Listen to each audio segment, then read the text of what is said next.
Hey everyone, so it's been a really long time since I made a video on this channel, but I'm really glad to be back, and I thought today that I would make a video on homeschooling and kind of like the steps that you might want to take if you're deciding to homeschool, if you've already decided to do it, or you're kind of in between. And the first thing that I want to talk about is finding out if homeschooling is something that you can afford. Now there's many different kinds of programs that are available, and some can be just a few $100s to many hundreds, sometimes even thousands of dollars. But it just depends on what your preferences are, and that it could be either very inexpensive or very expensive. But mainly the main point of it is if you are a two-income family and you yourself, one of the parents, either or, is deciding to homeschool the child themselves, then you're going to have to reevaluate your finances and decide whether it would be appropriate for your family to change from two incomes to one income, because that's kind of what you would be relying on if you're going to be at home spending all this time with your child or children. The second thing that you're going to want to consider is your child's feelings and how he or she feels about the situation.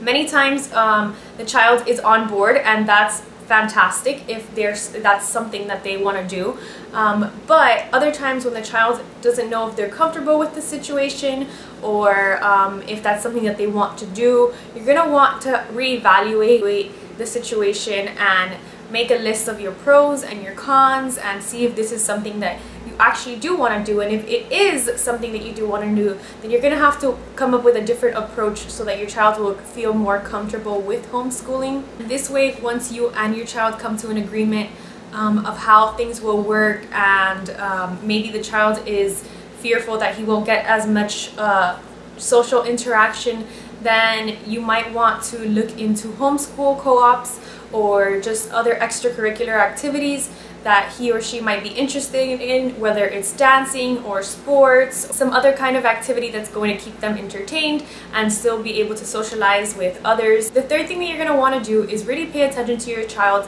by spending time with them, sitting down with them, listening to them, really learning what and how they learn to do things, whether they're auditory learners or visual learners or tactical learners.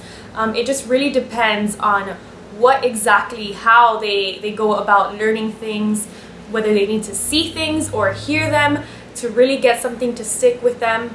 And that's really what's going to determine the type of homeschooling method that you're going to want to go with. And there's so many different methods out there. There's the classical homeschooling, which is like a Christian kind of method of homeschooling. There is a Montessori, there is Charles Mason. There's just so many different kinds, and the one thing that you're going to want to do is inform yourself on each and every single one of them. There's unschooling. Actually, I'm going to be doing a whole series on homeschooling and all these different kinds of methods. I'm thinking about starting them in my channel maybe within the next week and a half or so. So if you are interested in that, then go ahead and subscribe to my channel so that you guys can get more information on that, because it's something that I had just no idea about. I didn't know that there was so many different kinds of methods and so many different options out there, and that's a really great thing because no child is the same. Some children just need to see things to learn things, and others just need to hear, and it just really depends. So that's very important. You're going to want to spend as much time with your child and really understand them and get to know them, and go from there. The next thing that you're going to want to do is find out about all the legal paperwork and all the action that you're going to have to take once you've decided that homeschooling is something that you definitely want to do.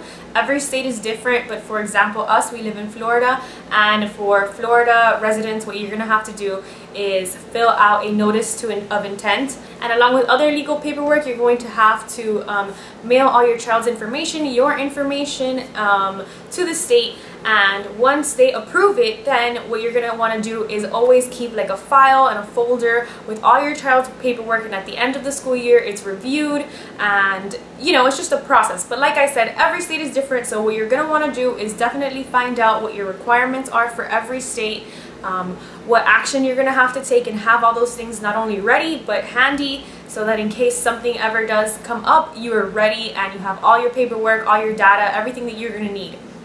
The last thing that I want to talk about is organizing yourself. And you're gonna have to understand that homeschooling is not gonna be only a journey for your kid, but it's also gonna be a journey for you, because maybe it's something new to you, maybe it's something that you haven't done before, and it's gonna be a journey for the two of you. And the thing that you're gonna want to do is really organize yourself, because not only are you going to be homeschooling your child, but you're also still going to be in charge of your household. Laundry's still going to get done, the dishes are still need to get done, you're going to have to make dinner, and you're going to be in charge of a lot more things than you normally would have. So you're really definitely going to have to organize yourself. For us, I know that what works is having like a daily planner and always having all my daily goals, my tasks, everything that needs to be done for the day set out right in front of me where I can see it, because I'm a visual learner.